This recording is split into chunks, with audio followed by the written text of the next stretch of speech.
আমাদের দেশে মেয়ে বিবাহ দেওয়ার পরে বিভিন্ন সময়ে নানান ধরনের উপঢৌকন পাঠানো হয়, যেমন শীতের নাস্তা, কোরবানি, গরুর মাংস, মশলা ইত্যাদি। এগুলো সম্পর্কে কি বলবেন? মেয়ে বিয়ের পরে বিভিন্ন ধরনের উপঢৌকন পাঠানো হয়। দেখেন, আমি সবসময় বলি এই কথাগুলো, মেয়ে বিয়ের পরে যৌতুক নেওয়া, সেটা পিঠার নাম দিয়া হোক, ফলের নাম দিয়া হোক, এটা হলো সবচেয়ে বড় নির্লজ্জতা এবং নিকৃষ্ট ডাকাতি। নিকৃষ্ট ডাকাতি। ঠিক বলে জোগাড় দিয়া লাভ নাই। যুবকরা হিম্মত করেন, আমার বিয়েতে শ্বশুরবাড়ি থেকে কোনো সুতাও নেব না ইনশাআল্লাহ।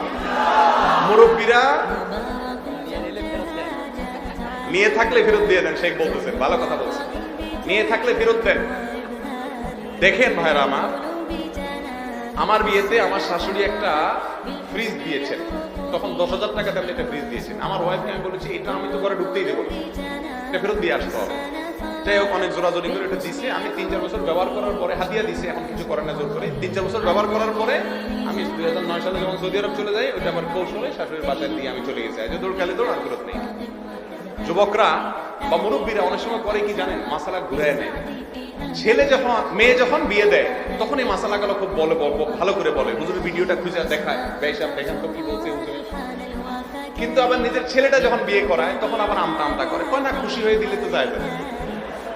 এই রোগটা আমাদের মধ্যে আছে না নাই? যৌতুক অভিশাপ, যৌতুক সামাজিক অভিশাপ। দিনদার কপালে সিল লাগাই ফেলছেন সিজদা করতে করতে, এই সিলে কোনো কাজ হবে না যদি এই যৌতুক নেন। লজ্জা থাকা উচিত।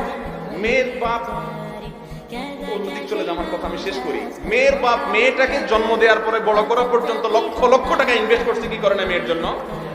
আপনি ছেলে তো শ্বশুর মশাইকে যাই বলা উচিত, আব্বা জান এই মেয়েরে পড়াইছেন, এমএ পাস করেছেন আপনি, আর ওই এমএ পাসের সার্ভিসটা দিচ্ছে আমার ঘরে, আমার বাচ্চা কাচ্চা পড়াচ্ছে, ঠিক না বেঠিক? অসুস্থ ছিল, সুস্থ করছেন আপনি, এখন কাজ করতেছে আমার বাসায়, ঠিক না বেঠিক? সব পয়সা খরচ করলেন আপনি, সার্ভিসটা নিচ্ছি আমি। অতএব কত খরচ হয়েছে বলেন, মানুষের মূল্য তো দিয়ে পারা যায় না, অন্তত সার্ভিস ফি বা খরচগুলো অন্তত দেই। এটা করা উচিত যুবকদেরকে। উল্টে আরো বেহায়ার মতো বলে যে মেয়ে জন্ম দিছো কেন? এই জন্য তোমার শাস্তি, পিঠা দাও, আম দাও, কাঁঠাল দাও, নির্লজ্জের মতো। এর চাইতে ভিক্ষা করা অনেক বেশি উত্তম। কোরবানির গরু দেয়। আবার বিয়ের সময় মেয়ের বাড়িতে কতজন যাবে সেটা নিয়ে বার্গেনিং করে, 500 লোক যাবে, 600 লোক যাবে। আমার এত তল পড়ে গেছে, এত নির্লজ্জ হইতে হবে কেন? নাম রাখে বরযাত্রী, আমি বলি বদযাত্রী। বদযাত্রী, বদ। বিয়ের মধ্যে একটা খাওয়া আছে শুধু, মেয়ের বাড়িতে হবে। ঠিকঠাক বলে চিল্লাবেন, কিন্তু কাজের বেলা তো কিছু হয় না, সবই তো হয় তলে তলে সবাই করে। হিম্মত করবেন।